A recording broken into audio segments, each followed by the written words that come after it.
This week on Myths and Legends, it's a tale about a woman who hits the high seas. Along the way, we'll learn that telescopes are not great pickup lines, and that all you need for a disguise worthy of taking over a kingdom is a hat. The creature this week is a one-footed jumper with its own built-in umbrella that happens to be its foot.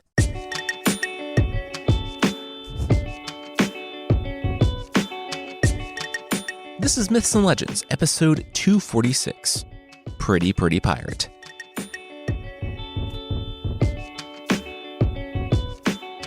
This is a podcast where we tell stories from mythology and folklore. Some are incredibly popular stories you might think you know, but with surprising origins. Others are stories that might be new to you, but are definitely worth a listen. Today's episode comes from Polish and Jewish folklore, and it's a story of a pirate princess.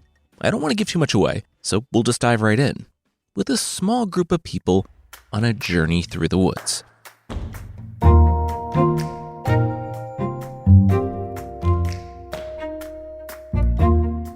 Wait here. I'll be back soon, the man said, leaving his walking stick with a group of traveling companions. Truthfully, they weren't so much companions as they were servants, seeing as how the man was the king. But roughing it in the wilderness for several days had brought them all together. For a time, at least. Out here, all pretense melted away when everyone slept near the bathroom hole. Really, why hadn't they put more distance between the cots and the bathroom hole? The king would bring that up at the next meeting.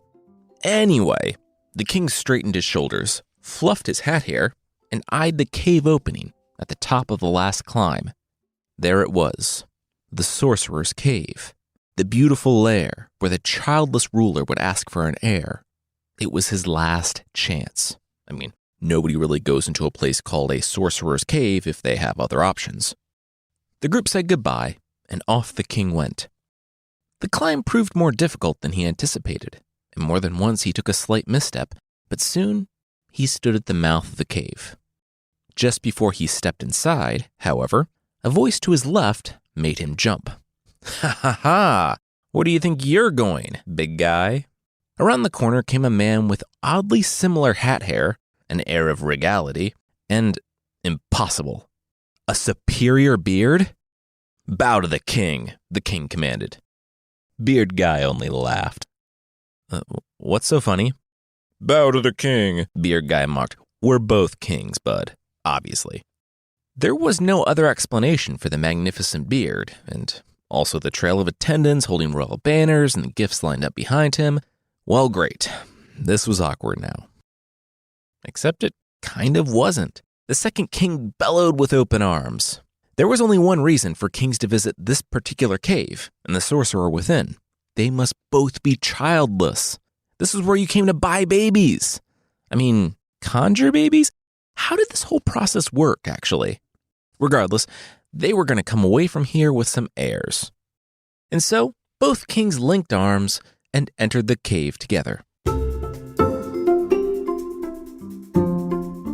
The sorcerer made quick work of his double-booked appointment. In return, he asked for nothing at all. It was a strange business model for a sorcerer, but clearly this guy was all about disrupting the current system with a new approach. He'd operate at a loss for a few years, sign some A-list royals, B-list nobles, and then get bought out by a bigger sorcerer. Anyway, the outcome of the king's joint visit was this. In short order, both kings would have a child, one a boy and the other a girl. The kids would grow up to marry each other, but their road getting to that point would make or break the future. If the couple married without the kings standing in their way, wonderful blessings would overflow throughout the land. However, there would be hardship and suffering if either king tried to keep the royals apart. After that, the sorcerer announced that it was the end of their time, and the kings went outside. They stopped a moment to chat. This was perfect. Both kings could finally start using all their stocked-away dad jokes because they were both going to be dads really soon. One servant tried to explain that dad joke was just a phrase, that you didn't really have to be a dad to... But the kings were ignoring that. They were already mid-pinky promise. Their future children, even before they were born, were engaged.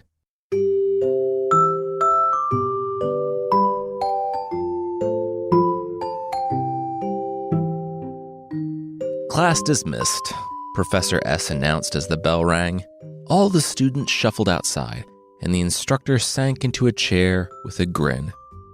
Professor S, or rather Professor Sorcerer, couldn't believe it. Having boarded up his baby cave business years ago on account of his failed business model, he was beat out by Airbnb, which did the same basic thing, helped royals have heirs, but was also a bed and breakfast. The sorcerer had pivoted into education and was now the top instructor and the, only instructor at the Study Abroad Institute for Young Royals.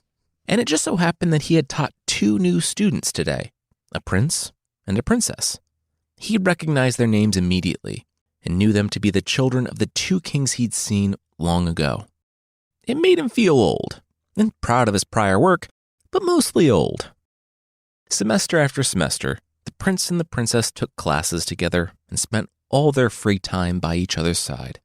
The sorcerer never said a word about their destiny, and instead watched their love blossom and bloom naturally. After graduation, however, the royals went their separate ways, back to their home kingdoms, and the sorcerer, he finally retired for good. At home, however, all was not well. The kingdoms were fine, busy, of course, although that was a good thing. What wasn't good was the fact that the prince and princess missed one another. Each moped around day after day, not eating, growing weak, and losing sleep. They were like the sun without the moon, Bert without Ernie, cookies without milk. Seriously, what is wrong? The prince's parents asked him one day from the doorway. He was on his back, with an arm draped over his eyes. And the prince finally shared that he had met someone at college. She was great, smart, athletic, funny, and a princess too. He could spend every day with her and never grow bored. And she told him the same thing. Okay, why don't you guys get married then? She literally checks the only box that matters to us. Princess, the queen suggested. Or, if not get married, just try to reach out to her at all. The prince lit up. Yeah, that made a lot of sense, actually. So the prince told his parents all about the girl he'd met, who she was, and what kingdom she was in. It turned out that the king recognized the other king's name, and in a dreamy, rippling flashback, he recalled the double-booked appointment in the cave, the big ask, the sorcerer who promised there would be a child, the sworn betrothal, and the prophecy about the future. It all came back to him. Okay, so the king would write a letter to old beard guy, and they would make this happen. Unfortunately, and incredibly, the king with the better beard had also forgotten that he'd trekked to a sorcerer's cave to ask for a child long ago. They were kings. They had a lot going on and couldn't be asked to remember every world-spanning trip to ask something of a sorcerer. Even worse, he had already promised his daughter in marriage to the son of a different king who was rich and powerful, and frankly, pretty scary. His beard went down mid-belly. Also, he would start a war and execute the king if he went back on his deal. It was a bad move for many reasons, and one the princess's father didn't think that he could remedy while still keeping his head. So, when the sorcerer's pick number 1 showed up with a compelling letter from an old royal acquaintance, the Beard King did the only thing he could think of on the fly, and made all sorts of excuses why their wedding should be delayed. He dug his hole deeper and deeper, and now the Prince of Prophecy, not the prince with the scary dad, was staying over in an upstairs room until who knew when, all while waiting for the king to come explain how, when he said, "Yes, you can propose," he really meant, "Not right now." The king fumed. The direct consequences of his actions. So annoying. And so it was that the prince stayed in one room, without seeing the princess at all, and the princess stayed in another room, without knowing the prince was there at all. But destiny was destiny, fate was fate, and side conversations between castle staff were loud and echoed down the marble halls. That was how the princess learned that her man was there, and in which room. Soon, they both knew of one another and met late at night after everyone had gone to bed. The princess shared the news that her father had promised her to someone else, which was problematic for many reasons, they both agreed, and so the couple found a solution. They would run away. Together. Right now.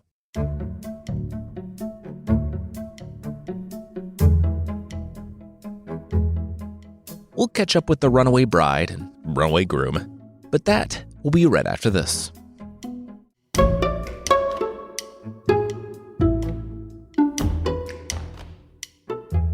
There, I see land, the princess called out, pointing to a nearby island dotted with loaded fruit trees along the coast.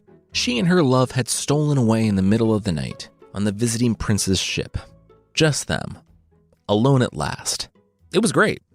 Still was, actually. Only now they were really hungry. The thing about leaving the moment you think about it with zero preparation is that you didn't prepare at all. Got it, said the prince. We're headed in. The prince stood below the tree with a cloth sack while the princess shimmied up and began plucking juicy fruit from the branches, 2 at a time. The aroma made her mouth water, and she moved quickly. They would eat when they collected all they could. But as she glanced to their boat, she saw not 1, but 2 on the open water, and the second one glimmered. There were men on that ship, with swords out. Great. They had company.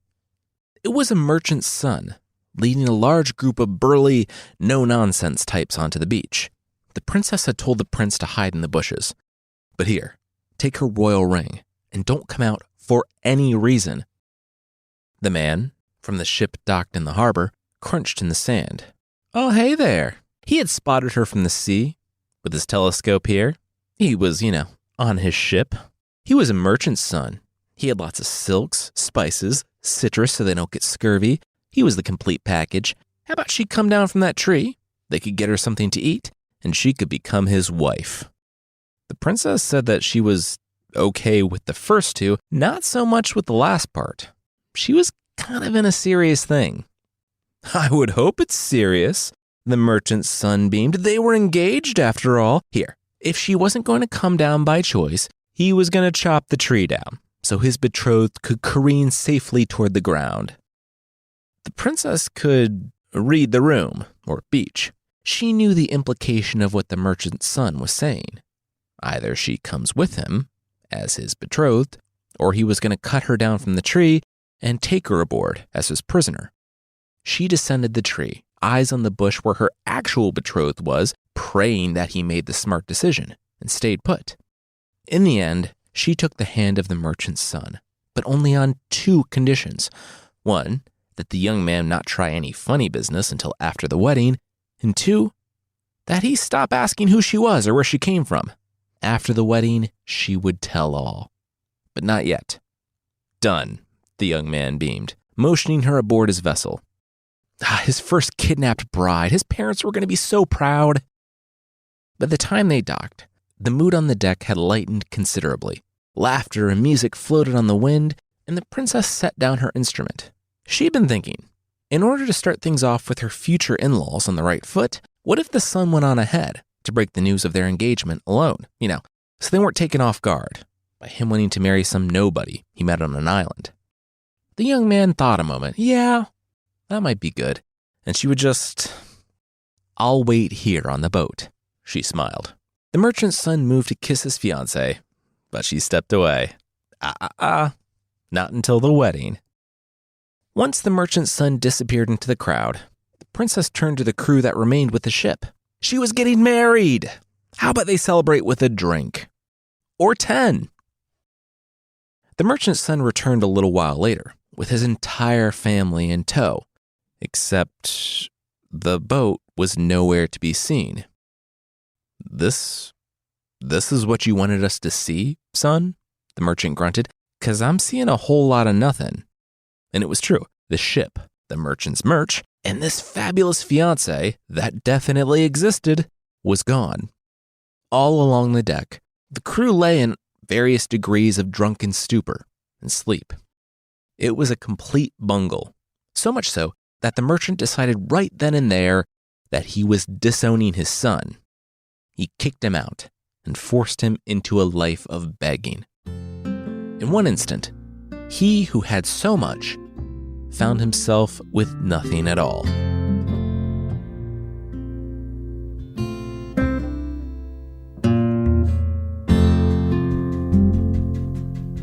Out on the high sea, the princess sailed straight for home. It was no easy task, seeing as how she represented a crew of one, but she managed. There was also a slight issue of not being quite sure which way was home. But she had the general direction right. On the left was an unknown island, and beyond that was probably... She paused. What now? Someone up the shoreline must have seen her boat, because now there was an even bigger ship, headed right toward her with a sizable group of men guiding the sails. They turned at the last minute, landed on the deck, and turned both ships toward land. A gruff-looking sailor grinned at the princess. There was someone who would very much like to meet her. Wait, one person on board? That's amazing. Bring her in. I have to meet her, said the island king. He had spied the seemingly empty ship from afar with his even longer telescope and commanded his people to bring it ashore. He thought it was like a ghost ship or something. It never occurred to him that someone might actually be on board. At first sight, he knew she was a royal. The way she walked, talked, and even sat gave her away, he said. At that realization, he wasted no time in suggesting they get married. For the second time, the princess agreed to marry a complete stranger with a telescope. But this time, she had 3 conditions. First, the standard no-touching rule. Not until the marriage was official. The king nodded, absolutely, went without saying. Second, no unloading of her ship until after the marriage was official. That way, the people would witness their new queen giving off all sorts of treasures to the kingdom. After all, she couldn't have them thinking she had arrived empty-handed. It seemed reasonable, and the king agreed. He was also a fan of surprises. Lastly, the princess asked for 11 ladies-in-waiting. That was it. Again, this request seemed reasonable. So the king chose 11 daughters from among his highest-ranking nobles to be his new queen's attendants. And with that, he set to work planning the most elaborate wedding of the century. A day before the wedding, a servant walked sheepishly before the king. He had drawn the short stick to be the bearer of bad news. "Good morning, your majesty," he greeted. "Lovely day to get ready for a wedding, sire. Shall I bring your breakfast into the bedroom? The princess is gone." The king sat up straight in bed. What did you say? I said I'll be in with the breakfast soon. We thought the ship was stolen, but really she took it. The king, what? Bring in the ladies in waiting, he barked. Question them all. Find out where she went. Right away, sir. Happy to comply. They all went with her and they're all gone. Just then, 11 angry dads barged into the king's bedchamber, each demanding where their daughter had gone. How could the king let this happen? How incompetent could he be? Shouts of possible solutions popcorned from among the dads. A summary execution, a coup, yeah, and a bad haircut on purpose, like a Mark Zuckerberg haircut, came the final suggestion. The other dads cheered. Okay, now that's too far. This was a huge mistake the king had made, but whoa, okay, let's backpedal this a little bit. Instead, it was decided that the king would be removed from his position and banished from the kingdom forever. He would be forced into a life of begging. As the king's adornments were torn from his cloak, and the nobles supplied him with a cartoon-style bindle, the knapsack on a stick, the man who had started the day with so much found himself ending the day looking up at the castle with nothing at all.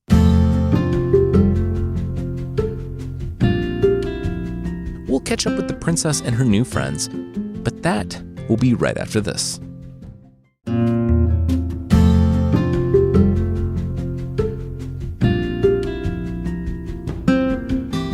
It was late morning on the high seas, and the first of the noble daughters was waking up as the princess stepped away from the wheel. She would tell them all straight. Last night, all 12 ladies had boarded the ship. The daughters had never been on a boat before, and setting foot on a boat, let's face it, wasn't something just anybody could do. The mere idea was thrilling, but to be actually doing it? Feet on floating wood? This was amazing. You could write a song about it with T-Pain. It was that big of a deal for the guests. And what Groupon boat experience would be complete without something to drink? For her ladies-in-waiting, the princess had brought out the good stuff. And soon, all of her new friends had fallen asleep. in, quote, a pile. Without hesitation, the princess had untied the ropes, opened the sails, she was a well-seasoned solo sailor at this point, and headed toward the horizon under the cover of darkness. There were plenty of questions from the group, of course. Why were they out at sea? Would they be going back to shore now? Wasn't this kidnapping? And what did the princess mean by, get to your stations right now, a storm is coming, I'm serious, all those other questions can wait? So cryptic. As though on cue, lightning flashed, thunder boomed, and rain began pouring down in sheets. There really was no time like the present to start learning how to control a boat, because presently they were about to sink, and the princess immediately began shouting directives to each of the ladies. It was glorious, the teamwork, the montage that ensued. In a matter of moments, calluses formed, new hair flew wild, and each woman was turned into the most beautifully rugged pirates that ever lived.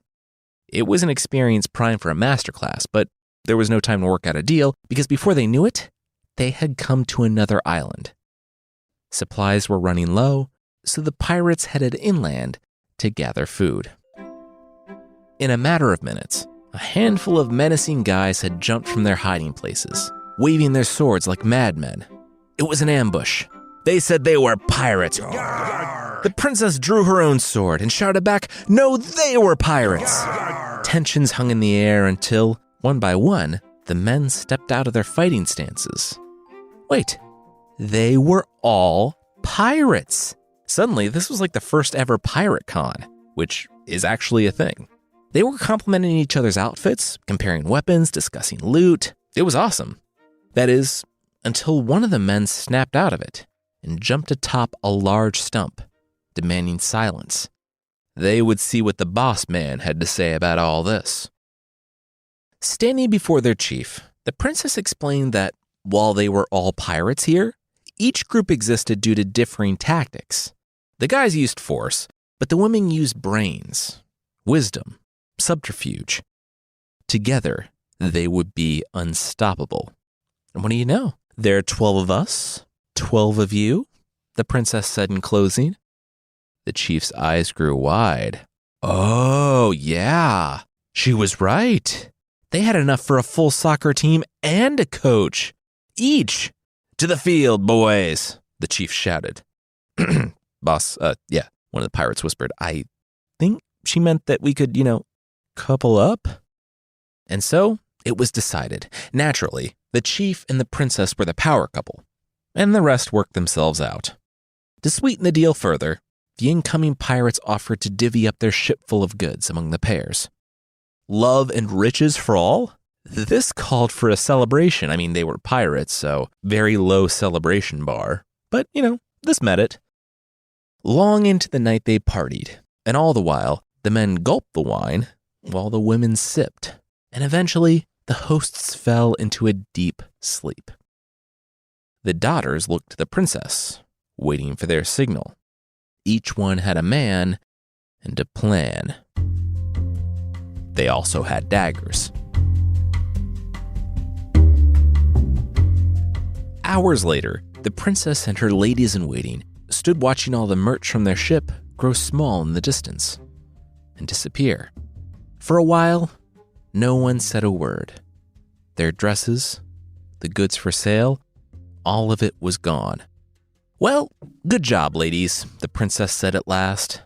Their ship sat a little deeper in the water now that it was full of gold and jewels. On cue, back on the island, each woman had helped each of their pirate friends sleep a little more permanently, and with the pirates gone, it was easy to unload the merch from the merchant, swap their dresses for pants and shirts, and help themselves to the pile of loot on the island. The pirates had amassed far more riches than any of them had anticipated, and so the women took only the gold and jewels, but left the rest. Weathered and worn, but experienced, free, and loaded with treasure, the princess and her crew now sailed across the sea, with winds in their sails and smiles on their faces. In time, they came to yet another port and docked. With their clothes and rugged appearance, they walked through town without anyone taking notice. For once in their lives, they were one with the crowd, and it felt surprisingly good. A rowdy crowd had squeezed into the main courtyard, and one of the women asked a townsperson what it was all about. "The king's dead, don't you know?" the guy said. Well, no, they didn't know. Just then, a large rock flew through the sky and clocked the princess in the back of her head. She yelped and turned, only to find the flying object wasn't a rock at all, but a crown, the dead king's crown. She fished it out of her cloak and held it. What was all this? The next thing she knew, royal attendants and courtiers flooded in from all directions, pointing and cheering at the princess. "Long live the king! He's the new king!" Shouts came from every direction as the nobles ushered the princess, who they apparently thought was a man, out of the courtyard and into the castle so the queen could have a good look at the chosen one. You see, the city's custom was this. If the king died and was survived by the queen went to the palace roof, tossed the king's crown into the crowd, and whoever the crown landed on was declared the replacement king. Yes, literally any man on the street capable of catching a crown or having one land on him was more preferable to the realm than the queen being in charge. Nothing to read into there. And on this day, the crown had chosen the visiting princess. In silence, she sat through the former king's funeral, and when it was over, the attendants wheeled the casket away. Even before it was gone, all eyes fell on the new king with anticipation. Everyone knew the perfect chaser to a funeral was a wedding, and after a tasteful amount of time, let's say about 25 minutes, the organist changed the tune from a dirge to "Here Comes the Bride." But the queen stood and held up a hand. She leaned over to the nearest noble with a concerned look. She wasn't trying to be mean, but doesn't he look a bit young? The noble shuffled and looked away. Responding was a lose-lose situation here, but let's just say everyone in the room had long since formed an opinion on the matter. The queen addressed the crowd. Honestly, she was really over the whole ruling gig. Not that they really let her do much of that anyway, and was going to use this opportunity to retire. The new king could marry the top advisor's daughter instead. With a clap, the plan was official, and the wedding planners began running around changing invitations and seating charts. That night, in secret, the princess met with the advisor's daughter and revealed her true identity. Both feared what would happen when the truth eventually came out, and together they cooked up a plan. The wedding would need to be postponed, of course, and in the morning, the princess went to speak with the royal artists, the sculptors. She had a commission for them.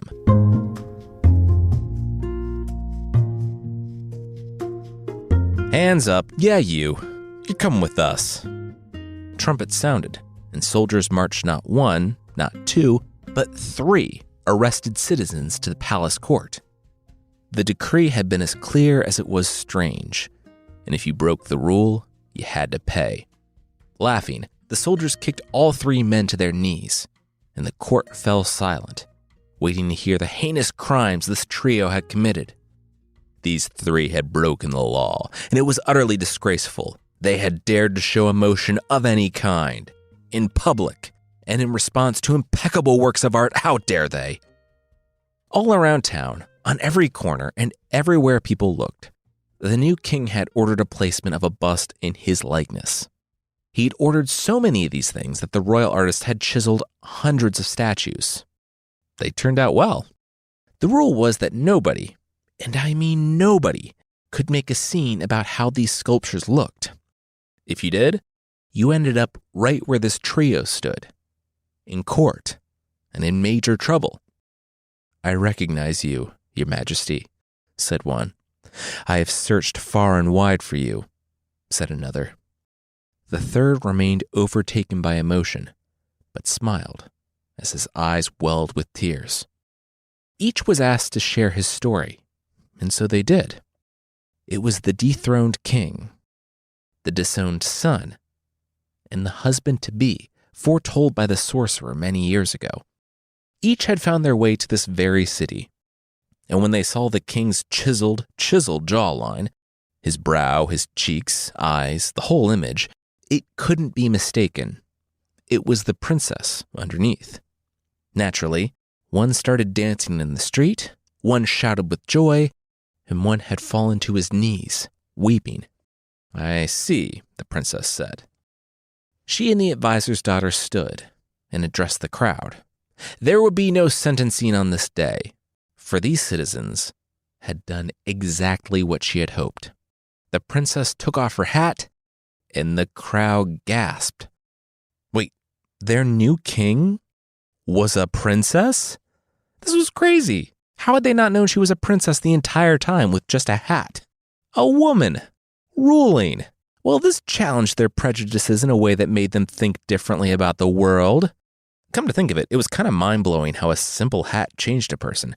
Half the people never would have believed it had they not witnessed the transformation with their own eyes. And so, the princess came down from the throne and stood before the displaced king. The noble daughters were here, she explained, and if he invited them home with him, the angry nobles would surely accept him back into their city. Next, she stood before the merchant's son. He had lost his father's merchandise and ship, but if he took hers, now laden with gold and precious gemstones, worth far more than t-shirts, sticker packs, and posters, his father was sure to welcome him back with open arms. Then, at last, the princess stood before the prince, her fiancé, her lost love. He had somehow followed her escapades, always a step or two behind, but he never gave up. "Did you know we're here because of a sorcerer?" he whispered. "Not now. Give me my ring," she whispered back. Then, clearing her throat, the princess told her entire story to the court, the advisors and nobles, and all who would listen. She showed them her royal ring that ID'd her as a true princess. At the end of her tale, the crowd stood and erupted in applause. A princess? A king? Who cared? A royal with character. That was all they saw. The queen stepped from the sidelines and invited the prince and princess to step to the throne. The land needed just and kind rulers, and they had found them in this couple. And so it was that the merchant's son returned home, the displaced king ruled again, and the pirate princess and her prince married and ruled a kingdom together after much hardship and suffering, just as the sorcerer said.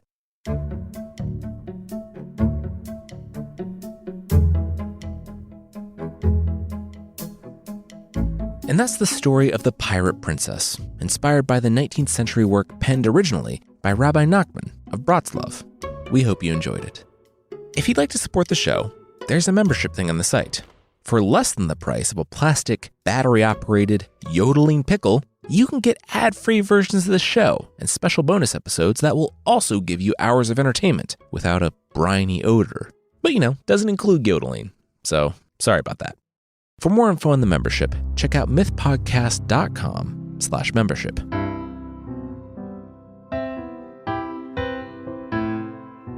The creature this week is the monopod from Greek and Roman mythology. Now, we're of course not talking about the single-footed camera stabilizer, great for on-the-go photographers. Although if you slap a pair of googly eyes in your monopod, like we did, it does kind of seem like it comes alive. No, today we're talking about the monopod creature, which, as you can imagine, is a one-footed creature, also known as a cyapod, or shadowfoot.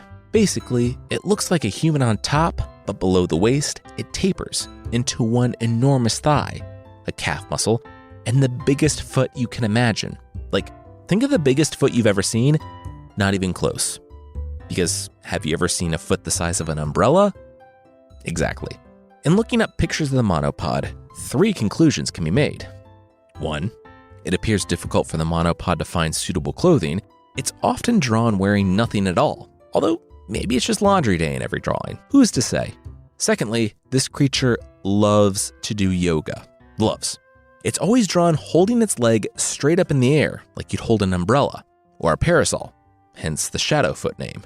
Still, that's some serious flexibility that would put any of the Apple fitness trainers to shame. Like Greg, Molly, have you seen this thing? Anyway, it's usually contorted in some impossible hold that gets the artist out of drawing that awkward area between the thigh and hips. That's probably on purpose, but can you blame them? Lastly, you might be tempted to think that the monopod has a hard time getting around. namely because it's often drawn sitting down or falling on its back. But that's where you'd be wrong, because the monopod is surprisingly agile and good at jumping, or rather hopping. Although, since hopping is using only one leg and jumping is using all legs, for the monopod, a jump and a hop are one and the same.